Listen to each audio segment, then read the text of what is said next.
pengukuhan tadbir data. Silakan. Terima kasih Ketua, terima kasih Abang Mak Tambun. Bila menyebut tentang soal tata kelola, pengagihan projek, perolehan dan sebagainya, banyak isu-isu yang dibangkitkan sebelum PRU yang ke-15 yang lepas. Jadi persoalan saya ialah isu-isu seperti tata kelola perolehan LCS sebagai contoh yang melibatkan berbilion duit rakyat sudah tentu juga termasuk perkara-perkara yang perlu untuk disiasat oleh kerajaan yang ada pada hari ini. Tak boleh kita bercakap soal pengagihan projek semata-mata tanpa kita bertindak kepada proses sebelum daripada ini. Soalnya, bilakah tindakan-tindakan akan diambil terhadap proses tata kelola yang telah disebut sebelum PRU 16 yang lepas? Kerana kita melihat kerajaan yang ada pada hari ini seolah fokus kepada isu yang melibatkan pembangkang semata-mata. Soalan ini ditimbulkan dan dijawab oleh kerajaan bahawa tindakan pendakwaan sudah diambil. Sedangkan pendakwaan itu sudah dibuat sebelum PRU 15 dan pihak yang membuat tambun dan juga pimpinan yang ada pun mengatakan bahawa pendakwaan itu tidak cukup. Perlu ada lagi tindakan susulan. Jadi soalan saya, seriuskah kerajaan untuk mengambil tindakan terhadap proses tata kelola yang dikatakan tidak telus sebelum PRU 15, terutamanya LCS? Terima kasih. Terima kasih Pak Semas. Saya setuju. Pertama, arahan kepada Badan Penguatkuasa sama ada SPRM atau LHDN itu menyeluruh. Tidak tertumpu kepada satu-satu parti. Sebab itu ada ketua bahagian UMNO Shah Alam yang didakwa. Tapi tidak difokus. Maknanya sesiapa saja yang didapati oleh SPRM dan buktinya kukuh oleh Peguam Negara harus terima kenyataan pendakwaan. Janganlah bila kita ambil tindakan oleh kerana LCS itu kononnya melibatkan beberapa orang UMNO, itu perlu. Arahan saya ada. Arahan saya termasuk LCS dan saya ada di antara orang mengatakan pendakwaan peringkat awal LCS walaupun diakui ada pendakwaan, tapi saya setuju. Ia tidak cukup kerana skandal itu skala besar, ketirisan berlaku dan mesti ada tindakan susulan.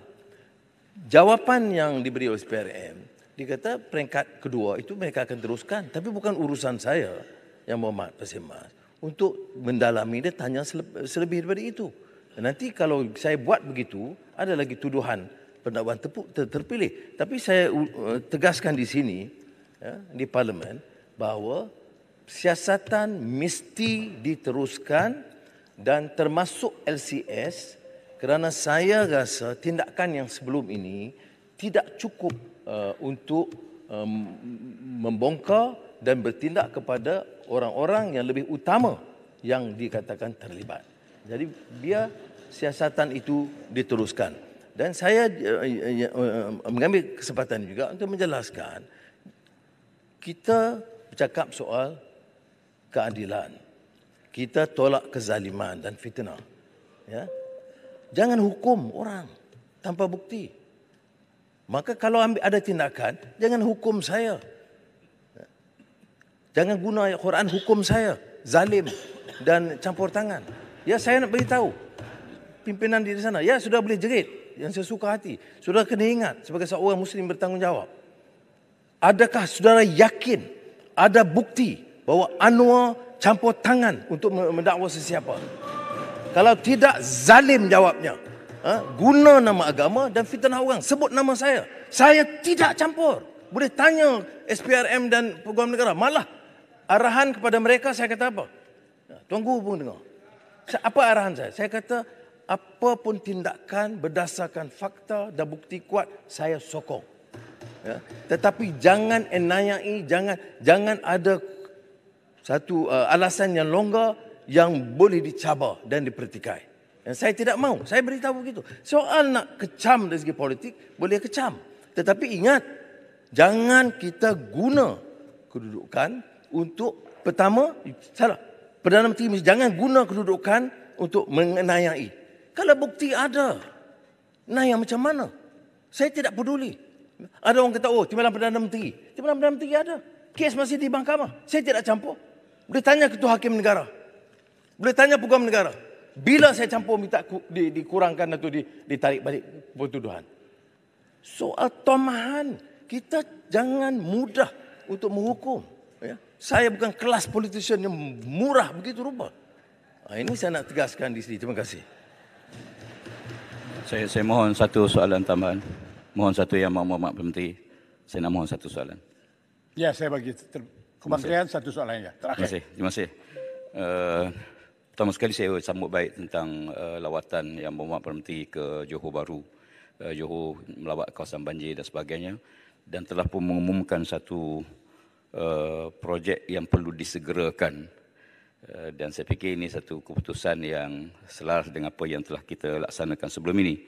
Persoalan saya ialah satu projek tempatan banjir di Johor yang Mak Menteri mengumumkan bahawa ia perlu dilaksanakan pada bulan Julai.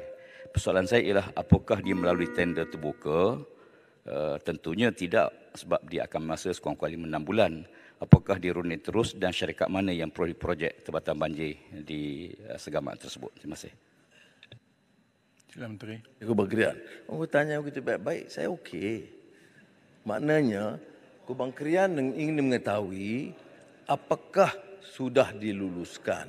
Jawab saya, memang di tender semula. Memang diperkenalkan sistem tender terhad dan saya minta fast track sebab banjir. Jadi belum ada award ya. Daripada keputusan yang saya cek semalam untuk Sungai Golok, untuk Terengganu, untuk Kedah, untuk semua termasuk Johor, dan Johor kita tambah jadi 2, itu semua disegerakan melalui fast track tender. Jadi Kubang Krian tahu kalau kita gunakan proses tender biasa tak boleh dalam Jun Julai. Sebab itu saya minta mereka buat fast track supaya dapat diselesaikan bulan Jun dan take off bulan Julai. Jadi jawapan saya, belum ada kelulusan kepada mana-mana syarikat.